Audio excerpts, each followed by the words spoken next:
Who's actually going to get the most out of an 8-inch jointer like this, and who might be better off putting their money into a smaller portable cutter or a full-size industrial machine? Is the price justified for a hobbyist who builds occasional cabinets, or does it only make sense for a small shop that runs joinery day in, day out? Those are the questions that keep most woodworkers up at night, especially when the market is flooded with everything from $300 benchtop units to $3,000 shop glass beasts. Link is in the description if you want to check the product details on Amazon. When I first started looking at jointers, the biggest hesitation I felt was the classic, do I really need a dedicated tool for flattening edges, or can I get away with a planer and a hand-sanded finish? The Powermatic 8-inch model sits in a sweet spot that promises enough power to take on typical hardwood stock without the footprint of a full-size 12-inch unit. The real test, however, is how it behaves once you pull it into the shop and actually feed a piece of lumber through it. That's what I focused on, the day-to-day usability, the hidden trade-offs, and whether the advertised specs translate into tangible value. First off, the 3 straight high-speed steel knives are the heart of the machine. In practice, they give a clean, consistent cut that's noticeably smoother than a cheap carbide-tipped set you might find on a budget jointer. I ran a 24 pine board through a couple of passes, and the edges came out with almost no chatter. That's the kind of result you want when you're preparing a panel for a cabinet door, no extra sanding required. The downside is that HSS knives, while sharp, do tend to dull faster than carbide when you're juicing through dense hardwood like oak or maple. If your shop is churning out a lot of hardwood, you'll find yourself sharpening more often than you might like. The adjustment lever is a subtle but handy feature. It lets you move the infeed table quickly for rough cuts, then fine-tune the alignment for that final pass. In a real-world scenario, say, you're ripping a sheet of plywood that's a touch warped, the lever lets you get the board seated just right without constantly fiddling with bolts. It saves a few minutes per board, which adds up when you're on a deadline. On the flip side, the lever's range isn't infinite. You can't compensate for severely out-of-square stock, so you still need to do a quick visual check before you feed anything in.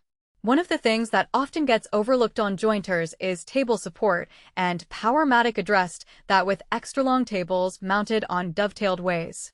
In my shop, that extra length meant I could lay a 6-foot board on the table without worrying about the ends overhanging or sagging.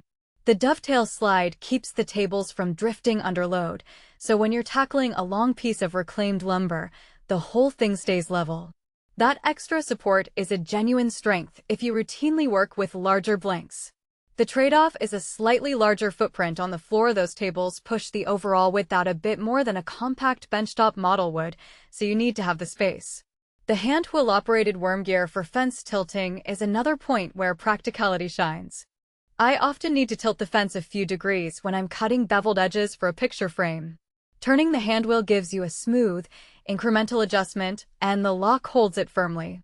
It's not a motorized tilt, but the tactile control feels more reliable than a cheap plastic lever that can slip under pressure.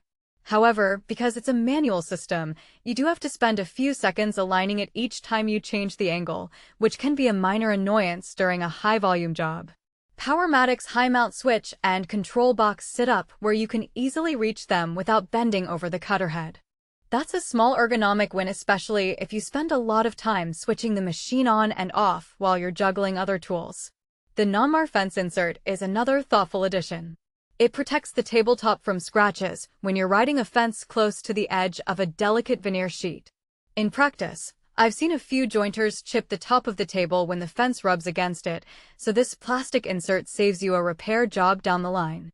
The downside is that the insert can wear thin after repeated heavy use, and you might need to replace it eventually. Now, let's talk cutting depth. The max depth of 1/8 inch for non-rabbet cuts is fine for most edge jointing tasks, but if you ever need a deeper cut like cleaning up a badly warped board or taking a substantial rabbet, the limitation becomes apparent. The rabbet depth is a bit deeper, but still not enough for heavy-duty work. If your projects demand aggressive material removal, you'll probably need a more robust, larger diameter cutterhead. So who should consider buying this Powermatic 8-inch jointer? If you're a serious hobbyist who builds furniture a few times